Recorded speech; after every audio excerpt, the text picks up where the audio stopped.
Avec Sofinco, baissez votre consommation d'énergie en lançant vos travaux d'éco-rénovation. Sofinco présente Sud Radio, parlons éco-rénovation. Et oui, cette année de 2026 n'échappera pas à la règle de 2025. Toutes les semaines, une chronique éco-rénovation avec vous Grégoire et Laurent Permas. Et oui Sylvain, et cette semaine, on va parler d'un sujet qui va toucher tout le monde sur votre budget énergie en 2026, budget qui va exploser. Bérénice vient d'en parler, électricité, gaz, facture. On va parler aussi d'actions concrètes pour limiter cet impact et on voit ça comme d'habitude avec Laurent Permas. Bonjour Laurent. Bonjour Grégoire. Bon alors Laurent, pourquoi est-ce qu'on parle d'une explosion du budget d'énergie l'an prochain ? On a un peu précisé, deux raisons principales. D'abord la fin de ce qu'on appelle l'AREN, alors accès régulé à l'électricité nucléaire historique. Et depuis plus de 10 ans, en fait, ça permet aux fournisseurs d'électricité d'acheter une partie du courant produit par EDF à prix fixe et bas. À partir du 1er janvier 2026, ce mécanisme disparaît. Donc l'électricité sera achetée au prix du marché, donc potentiellement plus élevé et surtout plus instable. Et oui, et donc moi, si je comprends bien, les prix vont être plus variables. Vous avez tout à fait bien compris. C'est pas une bonne nouvelle, oui, plus élevé, et surtout si les prix de gros flambent en fait l'hiver. Et puis en plus, dès février 2026, on change aussi le mode de calcul du tarif réglementé.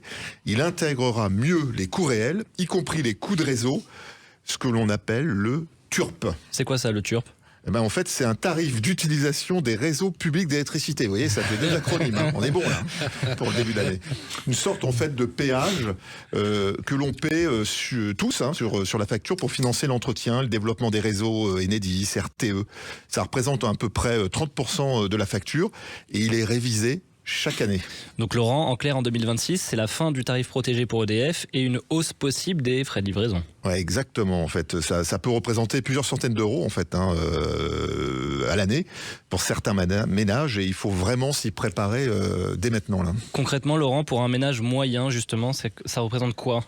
En fait, les premières estimations parlent d'une hausse de 15 à 20%. Vous vous rendez compte ? C'est énorme. 15 à 20%, c'est énorme. Sur une année, sur 2026, c'est jusqu'à 250 euros supplémentaires par an pour une famille type. Et ça va être plus brutal, avec notamment une évolution du marché, combinée à la fin du bouclier tarifaire, ça va rendre les hausses quasi inévitables. Bon, la grande question, c'est que peut-on faire à notre échelle pour limiter la casse ? Justement, on va être un peu plus positif, on va mettre en place un plan d'action parce qu'on n'a pas le choix. Donc c'est un audit énergétique, on en parle régulièrement, mais ça plus que jamais, obligatoire là pour identifier justement précisément ce qui consomme trop chez vous. Installer un thermostat, on l'a évoqué aussi, ça permet de baisser d'1 degré votre chauffage jusqu'à 7% d'économie. On compare les offres d'électricité dès janvier, parce que là, il va y avoir des écarts entre les fournisseurs qui vont souhaiter peut-être prendre des parts de marché. Donc là, c'est vraiment le moment de faire jouer la concurrence.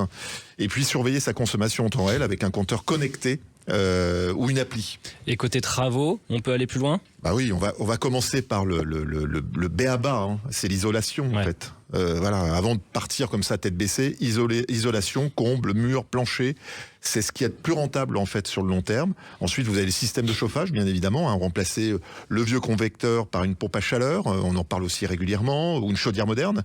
Et puis la ventilation, le petit oublié en fait, ça évite des pertes d'énergie et puis ça évite surtout les moisissures. Et puis le tout est finançable en partie sur ma prime Rénov'. Vous savez que tout est ouvert à nouveau avec Exactement. un budget identique, 4,8 milliards. Et puis les co-PTZ, les aides locales, le coup de pouce justement de sa commune. Il faut juste bien monter son dossier. Merci Laurent, à vous tous. Le mot-clé, c'est anticiper, ne pas attendre d'avoir une facture douloureuse pour agir. À bientôt sur Sud Radio. Sud Radio, parlons éco-rénovation. avec Sofinco. Lancez vos travaux d'éco-rénovation pour baisser votre consommation d'énergie.